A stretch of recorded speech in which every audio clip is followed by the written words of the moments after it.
Hi all, thanks for stopping by. I'm continuing on my journey with the major cards, what I've discovered over all of my studies, compiling from different resources and my own experience, of course. And as I explained with the Fool, I am going to read to you what I wrote many, many, many years ago, because I really feel like what I wrote is the best way for me to express what I learned. And so let me apologize first that I'm reading, but here's what I want you to know about the Magician. And I also realized that last week I didn't offer you symbolism for the Fool. What's in that card in terms of the symbolism in the card of the Fool. And so let me do that first this week, because I feel like I shortchanged you a bit, right? So here's the Fool. Yeah, it's in a little coaster I have. But here's the symbolism in the Fool. The water, snow on the mountains feeds rivers below and fertilizes, as we will be fertile from the Tarot. Remember, the Fool is spirit, right? We come into this world as spirit. Zero, the Fool is zero, right? Equals the egg, the life force, the life power. The Fool is delivered from Latin, bag of wind, breath, the life force, where life begins. The dog represents us also, for the dog is faithful, but must have someone to aid him, just like we need aid also from spirit. The Fool's cloak is purity, because it's white, and passionate, because it's red, and black, because of ignorance. The Fool's wreath is victory. Ignorant because when we come in, we are ignorant of a lot of things, right? So that's why there's that. All right, let me move on to the Magician, and I apologize for that misstep last week.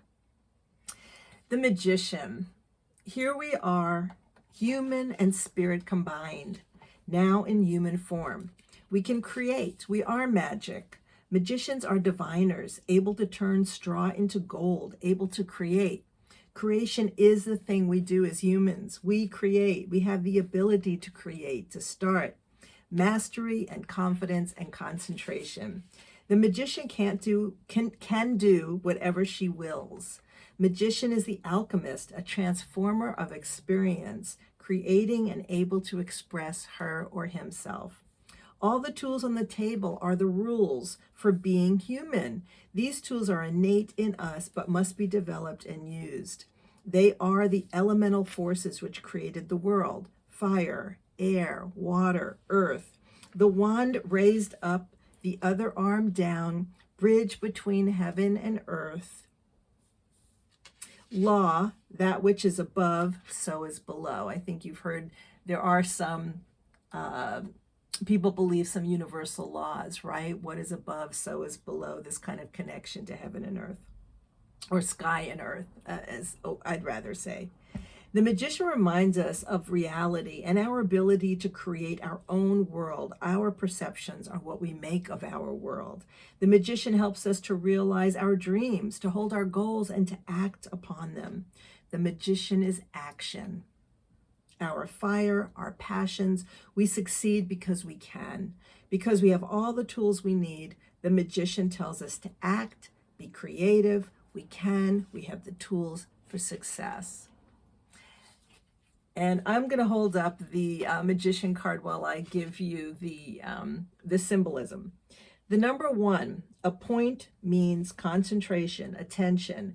Concentration limits our field, but without it, we cannot proceed on this path of learning more. On the table, all the elements at her disposal that she uses, right? The mental, physical, spiritual, and emotional realms are all depicted on the table. Lilies are for purity of truth of thought, red for passion, roses for desire. Desire is the motivation of evolution. That's a quote. Desire is the motivation of evolution, end quote. And that came from BOTA, builders of the Adytum. The lambascule above her head is the symbol of life and is infinity. The belt, the snake, also for eternity. The hand above has a wand. The wand is the spiritual connection. It draws power from on high, and the one hand toward earth balances of the spirit and the human together. All right, well, that's it for the magician this week. Again, a reminder, I'm going over this because I think it's fun, and I thought maybe you'd like a hit of my thoughts on these cards. And, you know, when we study, again, the major cards, we have to come up with interpretations. What do they mean? And I'm not going to go over what each of these mean in a spread or when we read. That's a whole other kind of understanding, but and way of approaching, right, when we do readings. But we still have to understand what the cards mean. What are they infusing in us? And that's what I'm hoping you get out of these major cards as I read through them over the next few weeks. So anyway, thanks for stopping by. I appreciate you being here. And please leave your comments. Let others know about this. Certainly subscribe if you haven't. I'd love to hear from you. I'd love to know your thoughts about the magician. Feel free to let me know. Thanks again for stopping here.